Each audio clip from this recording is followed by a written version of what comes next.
it was this festive technology that nobody had ever seen before. And not only that, it was so much better.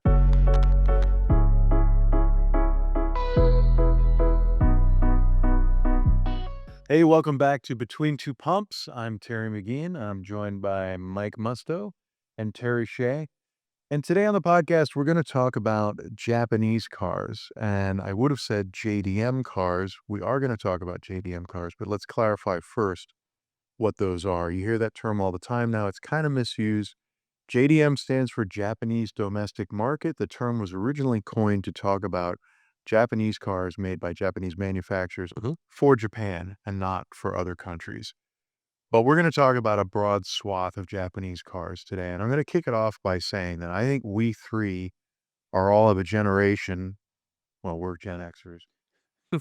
We are of age. We are of a generation. We're Be Gen kind. Xers. Yeah. We saw Japanese cars go from being weird to being absolutely mainstream. They went from being mocked to being the pinnacle of quality. Yeah. They went from tinny, rusty cars that were, if you couldn't afford an American car, you bought a cheap Japanese car, to really the pinnacle of quality. And it happened really fairly quickly. It happened in our generation. Well, it happened. Yeah, I mean, I'll give my own example. Okay, I remember Sure. when I was a little kid in the 70s, in my grandmother's apartment in the Bronx, looking out the window at cars because I was already obsessed with cars. And most of the cars on the street in the 1970s were American cars. Big American, yeah. The exception would usually be Volkswagens, and there'd be the occasional Volvo or something. There was one person in the neighborhood that owned a Toyota, and it was around a 1970 Corona. Mm-hmm. And I remember asking one of my parents, like, what is that car? Because I already knew what pretty much every car was. That's a Toyota. What's that? And by the end of the 70s, it was like, oh, yeah, Toyota. And our neighbors had Toyotas. And it was rapidly being realized that all those Beetles that you couldn't buy anymore and all the Darts and Valiants that were rusting away that you couldn't buy anymore, they were being replaced with Honda Accords and Honda Civics and Toyota Corollas. And don't forget the rebadged cars that we had, the Chevy Love, the Ford Courier. The Ford Courier was a Mazda, Chevy Love was an Isuzu, Dodge Colt. Dodge Colt was a Mitsubishi. So we were importing those cars into the U.S. under American nameplates. Yeah, which I think a lot of people didn't know. A lot of people probably still don't know that, like, a Ford Ranger, not a Ranger, A Chevy Courier. Courier has a little, was a Mazda. yeah. And the Chevy Love was an Isuzu. But the Japanese thing took off. By the time we were teenagers, they were absolutely mainstream. And I think that's part of the reason why, despite the cars that we all love, which might be muscle cars or European cars or whatever, I think we all have an affinity for certain Japanese cars. Yeah, I agree. And I think it was interesting, like you said, in the early 70s, you really, like in the late 60s, early 70s, mid 70s, you went from, when you saw a Japanese car, it was essentially an economy car, right? There were the shining spots. You had like the 240Z and stuff like that. But for the most part, you had Accords and you had Civics and you had Well, Corollas look at and the Civic stuff like that. Right? CVCC, which net emissions without a catalyst, right? So, I mean, you had these cars, but then you got into the late 70s, early 1980s. And that's when I think everybody started saying, oh, wait a minute, these guys are playing in the performance ring too. So we already had the 240. But then all of a sudden a Supra came out. And then all of a sudden the 240 grew to the 300ZX. And then RX-7 or Mazda 1979. RX-7, right? Then Mitsubishi all of a sudden came out with, the Starion and stuff like that. And, now you're going, oh, wait a minute. Not only are these things cool looking, because they were completely different design philosophy, but they were fast and they were reliable. So you're going, oh, these guys are doing something right. There was a quality distinction, and Vast. you guys are talking about your formative years of your first experience with Japanese cars. One of my best friends growing up, his dad in 1980 had a 72 Chevelle four-door, just basic family car, and he was going to trade it in on a Citation. And now, in Citation is flying high. It's the first full-size front-wheel drive, and everybody knows the Citation ended up being one of the worst mistakes that GM ever made. I mean, the quality of the vehicles. So before he trades in the Chevelle, there's a noise that's always been bothering him in one of the back doors. So he pulls off the panel, and there, factory installed behind the door, because he's the only owner of this car, was a gray piece of half-eaten pizza in a paper plate that some line worker had chucked into the door. And the GM line, they sealed up the door and sent it down the line. So the Chevy dealer was all high and mighty. He wouldn't play. I don't know if they were asking for money over Yeah. sticker, but there was no deal to be had. So he bought a Corolla wagon, 5-speed base Yep. Corolla wagon, brown car, and that car was so reliable and so durable. I think they kept that car through the late 80s. It had well over 150,000 miles on it. Did get rusty, which is one of the problems with a lot of the Japanese cars that we've seen over the years.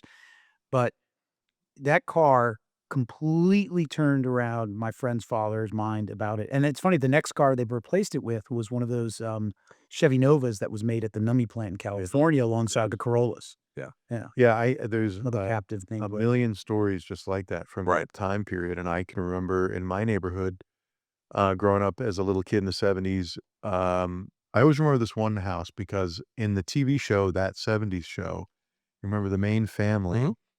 they had a Vista Cruiser, Yep. '69 Vista Cruiser, and then they had a Toyota that was like a '76 Corolla, and it's orange. Our neighbors had as their car a '70 Buick Skylark four-door, which pretty close to that Vista Cruiser, and they had a Beetle, and they replaced the Beetle with a '76 Corolla that was a bright yellow, like an amber yellow, and it was the same car. And I remember thinking that that was like the first Toyota that transitioned from being weird to being like, "Oh, this It's kinda seems like cool. a nice little car." Yeah. Right around that time or not long after, other neighbors of ours got rid of a '67 Dodge Dart, replaced it with a '78 Accord, one of the earliest Yeah. Accords. It might have been a '77 Accord. And that car too, was back when somebody gets a new car and everybody comes to look at the new car. And I remember being kind of fascinated with that Accord because the Civic had been out and the Civic was felt to be like, yes, this is a neat little car, but it's still very small, kind of sort of odd.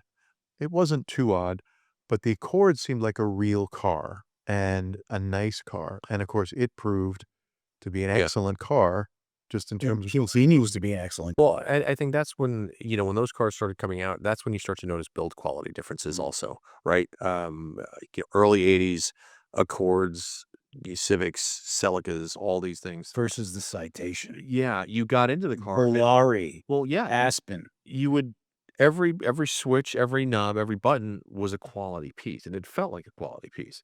Where everything that was in an American car just felt like garbage because it was garbage. So, I think people finally started to realize, well, wait a minute, this car is not only better fuel economy, more reliable, it's inexpensive, right? I can save some money and it'll last till the end of time. Okay, I think I'm gonna jump on here. But still think there was that stigma in the early way. Well, I want to support American cars, American cars. But I think you're right, and I'll just jump in and say I think one of the things that happened, like that family that had the Accord I just Yeah. talked about, a year within buying that Accord, they had also bought a brand new Dodge Aspen station wagon, and that was a '76, first year Yeah. for Aspen. So imagine these people, they've spent their hard-earned money for 2 cars. One is a Dodge Aspen, which were known to be terrible, which is unfortunate because I remember when they bought that, everybody thought, well, God, the Dart and the Valiant, those things were indestructible, and the Aspen is supposed to be essentially like a better, Dart. a newer, better version. of Right. that. A more modern Dart, and they managed to make Yeah. it not that. I think that a lot of what happened to change that stigma was people being mad. I remember adults being angry, like, 100%. you would feel like you'd been duped. I gave my money to you for a They car. weren't duped. The Vega was the same way. Well, they Vega was extreme. this is I remember distinctly when I was a kid, my dad went from it was a '79 Buick Riviera with the 350 diesel. Ooh, okay. Oof. Now, for those that don't know, back in the late '70s, GM decided to make diesels out of gas 350s, and it didn't work. And it was just garbage. And my dad had one of these cars, and then I think it was '83. He was like, "The hell with this." He was like, "I'm done." And he went out and he bought a 1984 Datsun Nissan. And when I say Datsun Nissan, that was the 1 year that was the 1 year. And so on the back of the car, it said Datsun on one side and Nissan on the other. It was Two like buy Nissan. No. Datsun and Nissan, Okay. 2 badges. And he bought a 300ZX. Okay. Okay. And all of a sudden, we look, and I remember seeing that car when we got it, and it was a spaceship It was a spaceship. because you opened it, and now you went from this. Did you have the electronic dash? Oh, yeah. It went from this garbage Riviera where everything was cheap plastic to a really nice leather interior, And no, to a Riviera was an expensive car. it was an expensive car, to a full digital layout dash, to you open the door and it would say things like, "The door is ajar," or "Your headlights are on." And it was this festive technology that nobody had ever seen before. And not only that, it was quick, it was reliable, it looked great, it was, usable, and it was so much better, and it was the last, I think, American car that my family bought for probably 15, 18 years, because he was just like, "Well, why should I go buy garbage when companies like Nissan are out there and Toyota are out there?" And that's when all this, again, the performance started to come back in, and Americans finally started to take notice, say, "These are really good cars." But that took a long time, and I'll give you an Well, it example.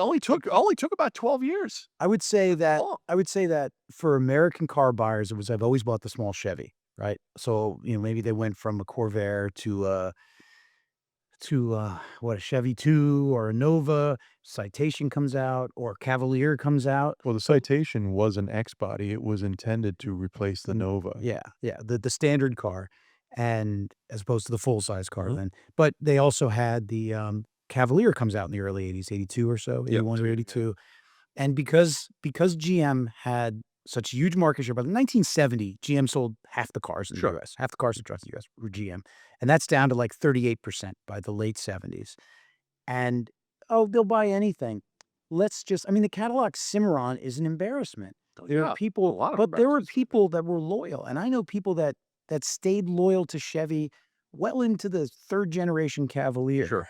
and they kept with it, and it was just this mentality of supporting America, buying Chevy, and by then, you've got Camry and Accord factories in the US. Yeah. All the Japanese trucks are made in the I US. never understood that whole brand loyalty garbage. Well, and I think that the American car makers at the time were just operating, thinking kind of what you just touched on, that somebody, okay, you bought a Nova in 1973. We'll see you in a few years, Yeah. and whatever we have, you'll buy because that's how you buy cars. And a lot of people did. You come back to the same car He was a dealership. Chevy guy, he was a Ford guy, he was a Dodge. Oh, absolutely. We're a And Dodge family. it would have been, oh, we don't make the Nova anymore, but we have the Citation. It's amazing to me how many people bought those X body cars. It Yeah. was a big deal at the time, and kind of sad in a way because, like, I look at those cars and I think, if you had owned a Nova or something And before that, then you bought and you that? showed up and bought this transportation Talk about a device, fall from grace. I mean, it's hard for me to imagine that people thought that was good.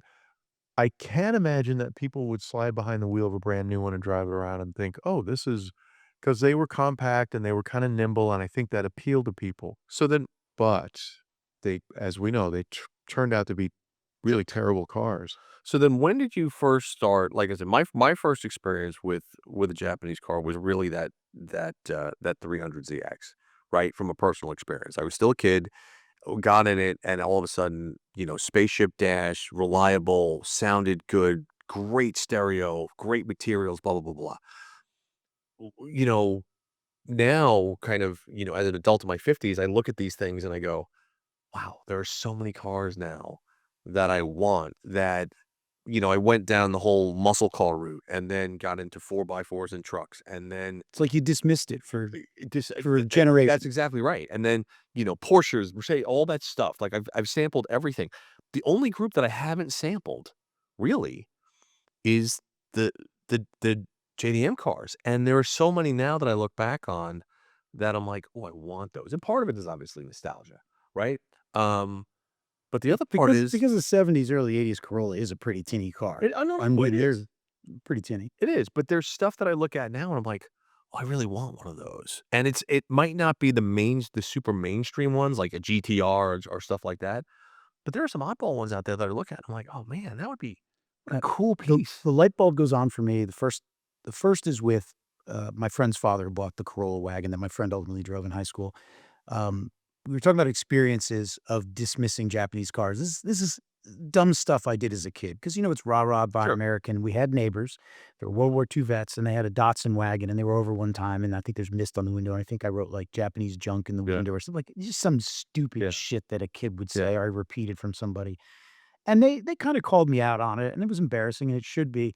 And this friend of our family, they were good friends with my parents. He had been in the, occupational forces in Japan when he was in the Navy following World War II. He was in the Navy in World War II. And, he bought this car because he actually became an admirer of Japanese culture and Japanese engineering and the things they did and realized, he was older at the time and that this Datsun was a good quality car.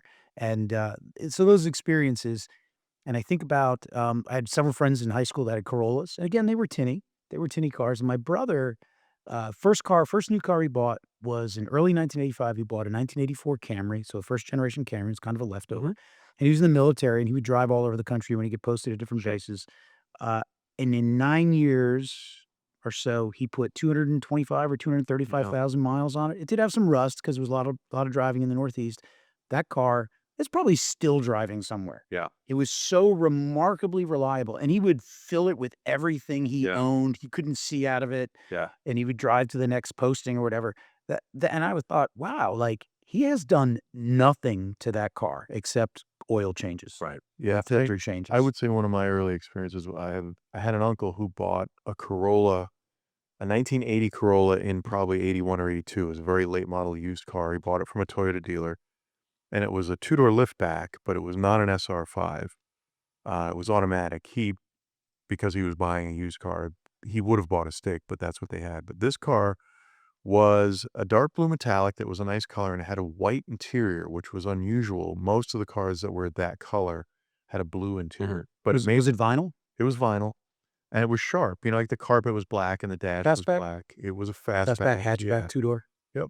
And, and it was a kind of a sharp looking car, and it was a nice car, and it proved to be an excellent car. And the dismissive part was there was a point later where I had my driver's license when his family was getting bigger and he was getting rid of that car. And then I could have bought that car from him really cheaply, and I'd probably still be driving. Yeah. But I don't want a Toyota Corolla. I want a Camaro. That sounds exactly like the spec of one of my good friends in high school. She had an '82 Corolla, not an SR5, hatchback, automatic. It was silver, like 90% of them were with like a gray cloth interior or something. But those were just stupid reliable. And that had that 1.8-liter Hemi pushrod four-cylinder engine. So what do you guys gravitate to right now? So for instance, if you're, like I know what I look at now from the JDM side, that I would love to own and experience. What do you guys look at? Or do you look at more on the 4x4 side? Do you look at more things on the sports car side or the economy side? Um, Yes. yeah, I think that's kind of the problem, and I think we were talking about it. Last week I was in a friend's shop where he was picking up a beautiful brand new Audi that was just PPF'd. But in the back of his shop, he had the world's cleanest '91 Honda Civic DX. Roll over windows, we're talking, and a manual. And I walked right past the Audis and the Porsches, right to this beautiful tiny little Honda. And I was enamored by how great it was. And the first thing out of my head was, my mouth was, "Do you wanna sell it?" Because it was so clean. And the other part of it was, I knew it was so good. I knew it still ran. I never heard it run. I just looked at it and I knew it was good. Isn't that amazing? Would you have looked at a '91 Camaro and thought, "I'm sure No, this thing runs great," no, or a Cavalier, no, and or an Escort? that's the whole thing. And so it was getting nostalgic for something that I knew was 35 years old, that was an absolutely fabulous, fabulous product. And I wanted it. I had my experience with a similar Civic was back in the '80s when that generation of Civic, well, might be, what year was the one you're talking about? 91. Okay, so the previous generation of Civic is 84 to 87. Mhm. And that was really the 84 was the first Civic after kind of the evolution Yep. of the original Civic. And it's the one that has what I used to call the bread box style, which is Yes. a two-door. Yep. I think in Japan, that body style was called Aero Deck, but they never used that term here. And I think there was an Aero Deck Accord in Japan that we never got. But I thought those cars were really cool when Yeah. they came out because they looked kind of modern. They're very cab forward. Um, our neighbors had a brand new 84 Civic S, so that was a sporty one, and it wasn't yet fuel injected, so it wasn't an SI. And then when I was in high school, I knew a girl who had a Rabbit, 1980 Rabbit, and she was having trouble with it. And then one day she showed up and her parents had bought her a brand new 85 Civic LX. Yeah. So that was the middle one. Sure. That had 5-speed. The DX had a 4-speed. Yeah. And that was just a great car. You just reminded me of I owned a Civic, an 85 Civic, the wagon, the big square one. It wasn't four-wheel drive. Didn't have real time for It didn't have real-time four-wheel drive. It had some weird smells to it. I got it as a beater for the winter when I had the Porsche 968. I was like, "I can't drive this in the winter." And, it lived a rough life before me, and this was like a $700-800 car. I mean, it was a beater I bought in the late '90s, and, it was pretty indestructible. Yeah. It was pretty indestructible. Those cars were also like that Civic I'm talking about that girl had. I want to say it was a 1.5, and I think the DX was still a 1.3. Okay. But that 1.5, that car was quick. Yeah, it scooted. And it handled really well. And later, That was the other thing. later on, when I was out of college, I was working for a friend of mine, and he was an autocrosser, and we would go to the autocrosses, and the 84 to 87 Civic and the CRX, which was a Civic, were rapidly becoming like autocross monsters. Yeah. They'd show up with these big fat Hoosier autocrosser tires, and these still had a beam axle. Yeah, They were that's right. torsion axle. Yep. And they would just stay flat and go through. I mean, like they could See, beat The almost the any. equivalent Golf is on 3 wheels, Right. too. Well, you Insane. just touched on something because those cars, they did handle and they did brake and they did go and they did it all better. And I distinctly remember that the quality that you felt when you drove them was just it was on a whole nother level. And again, we kind of get nostalgic for these things, but there are days that I'll go to the marketplace, I'll go to Hemmings Marketplace, and I'll just type in Civic or Celica or Supra or Nissan and just broad swath. Like I want to see exactly what we have. And I'll go through and there's times that my wife will come up to me and she'll just go, not another car. Or she'll look at something and be like, except maybe that one. Right? But I want to get into this. I want to buy a JDM. Did you find that we talked about, like, our formative experience Yeah. when it occurred to us, we were younger, like, "Well, this isn't so bad." And over the years, certainly what we do, writing about history of the automotive industry, and I learn more and more. Like, Yeah. you talked before about the Japanese. We were talking about this, where the Japanese basically, they didn't necessarily invent things or innovate them, but they made Made 'em them better. better. So the motorcycle industry is a great example.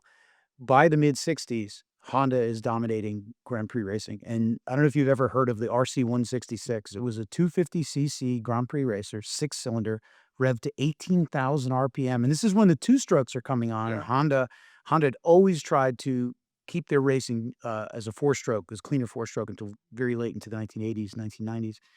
And if you there are videos out there where Honda trots this thing out at vintage events, and this little tiny thimble-sized pistons. I mean, it's a 250cc six-cylinder, and it just literally screams. And that's the same era. Honda won their first Grand Prix race, not in the 1980s with Lotus. They won it with their own car and their own V12 engine in 1965 in Mexico City. The RA 172, I think it was called, RA 272, with Richie Ginther driving, an American driving. And that was pretty groundbreaking for Honda to win, a Japanese company with a Grand Prix. Mazda in 1991 winning Le Mans with the four-rotor with that insane 787B, which will, like, deafen people from 4 counties away. So that I started to look at that over the years, like, learning more about the engineering. They didn't invent multi-valve engines, but the cool, four-cylinder, four-cam or twin-cam engines, and then later, Camry had a V6 four-cam engine in what, like, 1990 or something like Yeah, that, but 91? they did interesting things too, where they had like a 12-valve four-cylinder, right? Yes, yeah, It's not going to be 4-valve per cylinder, but it's not going to be 2. and that 88 to 92 Civic, Mm. the basic spec had a 12-valve engine, Yeah. 1.5, I think 1.6, Mm. or even the CRX, the base engine was a 12-valve, and the SI was a So 16-valve. And then they did 20-valve engines. so let me ask you. So do you think part of the gravitation towards JDM now, as we're kind of progressing through this thing, um, is because of that innovation, is because of the more respect that we have for the brand. So, and I'll throw out a quick example that we were talking about earlier, which is the new Toyota Supra, right? So BMW gave Toyota their engine, and Well, essentially, the car is essentially a BMW. but when they first gave it to Toyota, Toyota's like, yeah, no, we've got to make this up to our standards because you guys shit the bed. Like we're gonna reinvent it for you. We're gonna modify it, and that's what I think it was a more of, "We'll do the project with you, but it has to meet this standard." well, that's So just they came back right. with an improved version of the engine, which it seems to be, and there's not enough confirmation of this, but it seems to be that that has improved the quality of the BMWs that engine is in. Well, exactly. So that's what kind of when I always look at the Japanese brands, um, that's what drives me to them. That's why I think it's more of a respect thing. Like I know if I'm going to see these cars, they're going to be better. They're going to be more reliable. They're going to be more I can think of dozens of Japanese cars over the last 40, 50 years that I would love to have. Yeah. I probably gotta pick and choose Yeah. because they don't have the scratch or the space, or like you, there's spousal approval is always an important thing to have. Yep. But there are like, I think about in 1984 when the MR2 comes out, I think it came out as an 85, and you could get or the what we call the Toyota 86 now in Mhm. this country, it was the Corolla GTS. Yeah. 1.6 liters. I think it was 108 or 112 horsepower at first, 115, 118 in that range. They advertise the RPM on that It was motor. 4 AGE. It's a 7,500 RPM motor. 7,500 RPM. That's like twice what you get out of Right. like a V6 Camaro, Yeah. and disc brakes and a 5-speed and sport Yeah. seats and like, man, that was cool. But it felt like quality. That's the whole thing. The I think the they were 4AG was used in Toyota Atlantic for years. I Yeah. mean, they got 240 horsepower out of that engine. they were pushing it. The Japanese were pushing it, not in a good way. I think that's part of what you're talking Yeah. about is so that as one example of what I mean is like that Civic that I'm talking about, the bread box Sure. Civic. That car came out in '84. Think about it, in 1984, Volkswagen was still selling the Rabbit that they had Sure. introduced in the '70s. You could still buy a brand new Chevette. Yeah, that's right. So in 1986 or 87. And, That's and that Civic seemed very forward looking. And I'm gonna point out here, Doug DeMuro did a video on a DX Civic Yeah. of that generation, and in his explanation of it, he said, "You see the styling of this car? It's very conservative. They did that intentionally because Honda didn't want to rock the boat." Completely disagree with that Yes, same here. assessment. That was not seen as a conservative, don't look over here car. That was a modern, Yeah. angular design. The design of that car, the interior was for the size of the car, the interior was really large. Yeah. And that aero deck styling was also very kind of So you forward looking. you put about conservative, they were still making the basic Omni Horizon shape that Yeah. was a derivative of the Talbot, which was a derivative of the Golf. Yeah. So, they were pushing forward. And for me, like when you ask what makes us, what's the affinity for Japanese cars? Part of it is the quality was certainly there, but it's also the admiration of Yeah. the engineering. Just that these cars were interesting and nice. Like Yeah. even a cheap car Was nice. was nice. Yeah. And I later worked when I was in college, I worked at a Honda dealer for a couple summers, and that would have been 87 and 88. And the Accord with the flip-up headlights was only about a year old at that time. And I remember driving those around, and I already had thought the previous Accord, which was the original, well, no, there's one in It was between, second gen, sorry. yeah. My uncle had an '81 Accord, and I remember driving that when I first got my license. And I'm like, wow, this car is really nice. Yeah. And that flip-up headlight Accord, I was like, this Do is you a remember really the nice the car. the special edition, the SEI? Yeah. So in '89, they have a special edition. Well, that was later No, they had an SE in '89. in '89. Yeah, I'm talking later than what I was talking Oh, about. right, a year Yeah, later, but yeah. the same basic platform. So mechanically, it's the same as the cars you're talking about, that '86 to '89 generation.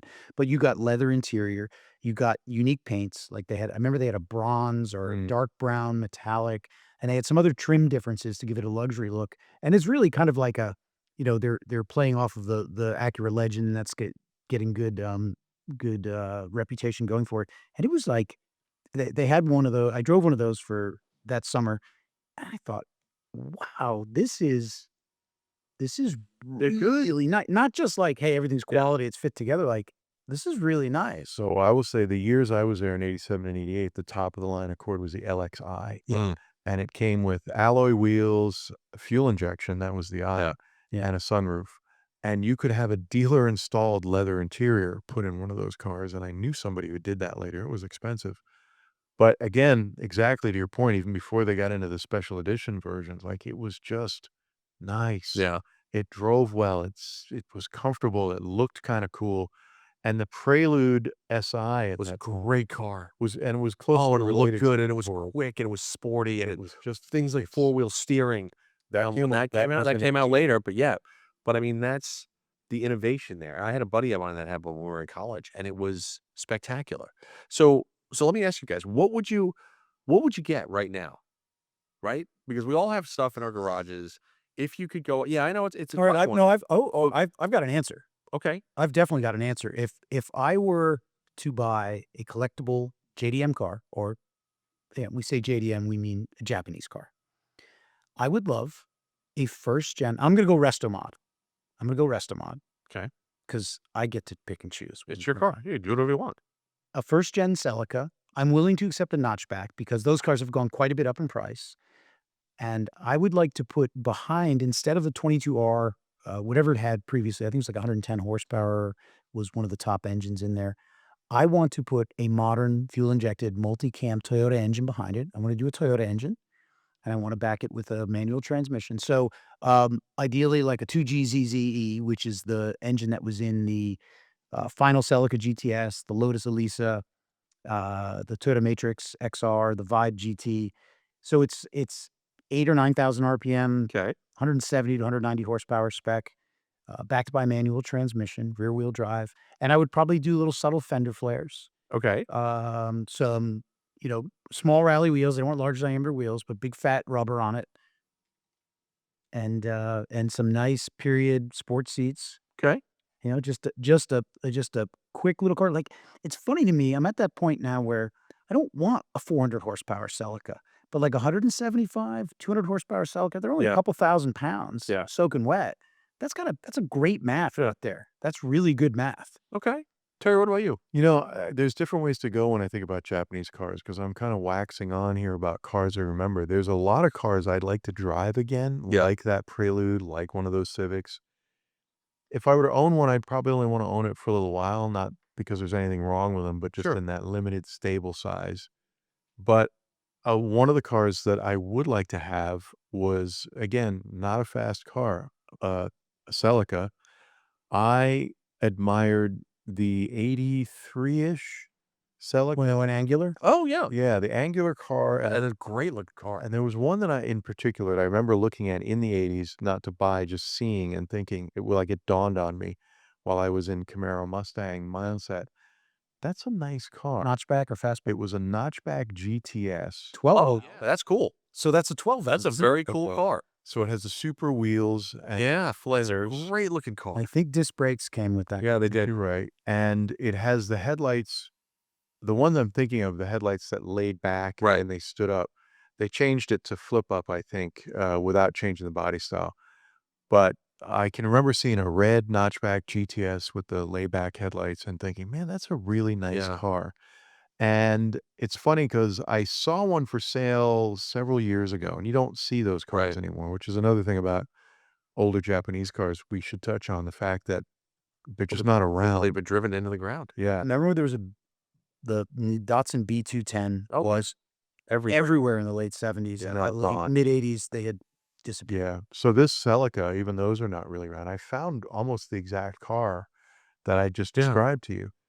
And then those cars weren't fast. No, but they're and great looking. and I just was like, I'd like to have one of those for a while. Yeah. And what I was thinking at the time was, nobody's really paying a lot of attention to these. This is like a cool way to get a nostalgic, cool Yeah. car for not a ton of money. All of that stuff is going up now. Yeah. It's funny we talk about the prices going up. We're talking about Preludes and Celicas. I had a colleague I worked with who was not really much of a car guy, but single guy in his mid-20s, and he had, I want to say, an 85 Celica, not a GTS, and it was rusty. We were living in the Midwest at the time. It was in St. Louis. It was kind of crusty, and he bought, and this is 96 or so, and he bought an 88 or 89 Prelude, red one. I think it was an automatic. I think he drove stick. So an automatic Celica, rusty, mid 80s. He's like, I'm gonna ask 2,500 for it. I'm like, you're out of your mind. This is rusty. Yeah. It's a 12-year-old Celica. He's like, nope. And a couple months later, you still have the car. Yeah, I still have the car. Somebody paid him $2,500 for it Yeah. back then, Yeah. recognizing rear wheel drive Celica, the appeal of it. Then I thought, wow, I'm supposed to be the car guy, and this guy is telling me That red what I Celica that I was just talking about, when I saw the one for Yeah. sale just a couple years ago, I was in a meeting here at work Yeah. and we were talking about cars, and I said, I thought I was being very forward looking, like, hey, this is kind Yeah. of, and someone said, why do you want that car? And I'm like, because it's Well, kind of cool. they are cool, and there's a lot of stuff there. I think that the thing now, I think my next car, whatever it is, will be a JDM car. Um, because like I said, I've been fortunate to kind of experience the swath of other stuff. Um, the one that I truly want, I really kind of want a Z32 300ZX, like a twin turbo Z, Yeah. 95, 96, something like that. But I know that they are nightmarish to work on, with the amount of vacuum lines they have, and they're very, very compact as far as getting to anything. But I still want one, and either that or the previous, not the Fast and the Furious Supra, I think it was the Mach 4 Supra from the '80s, you know what I mean? Yeah. The big long nose, the Japanese 928 is essentially what it looks like. Yeah, the The 80s, 80. 86 and a Yeah. half to Yeah. 92 or whatever it Yep, was. something like that, and we kind of talked about this, Have you driven one of those? you know what, a million years ago, yeah. They're much more GT than sports car. 100%, that I know. But then the other one, and we kinda talked about a project that we thought about doing here, which was a Lexus SC400, which I absolutely adore, with that big, I think it's the 1U ZB8, putting some suspension and a manual behind it and having some fun with it. Um, I want to experience that, and I want to experience a really, really well-engineered, um, kind of pseudo classic JDM car. Um, and it's one of two things are gonna happen. I'm either gonna do it, I'm gonna get it out of my system, or I'm gonna do it and say, "Oh, shit," and it's gonna convert me over to that. And we haven't even talked about, like, Acura NSX That's a whole or that's another one. We'll go down that eventually. I was going to say, when thinking about what Japanese cars we have, we're kind of talking about like older cars that we have nostalgia for, but there's just a huge swath of newer, but now older, say 20, Yeah, yeah. 30-year-old cars That that are, are great. fantastic. And we haven't even gotten into the stuff that never came to this country. Um, we all need a Toyota. and there's like, you were just talking about the Lexus. I remember my friend's father bought a brand new SC400 in 1995. Yeah. And, man, what a great car. And here's the thing, they're still great cars. Look at the LC 500 today. A 5-liter, normally aspirated, nearly 500 horsepower V8. Now, the styling Love is it. to each his own, but how is it that And they Lexus and the Japanese companies have more distinctive They styling? just stopped making it. This was the last year. I think Yeah. 24 was the last year. Our dear friend Vinny Russo just bought one, and it is. Let me tell you something. It's beautiful inside and out, They are, and they drive fabulous. and they sound great. Yeah, well, it's naturally aspirated 5-liter. They say that's a car where that is going to be a collector car. Mark my words. If you can get one now, get one now. But that's another podcast where we should go dive into a little bit higher end JDM stuff. Well, even that same engine in the IS.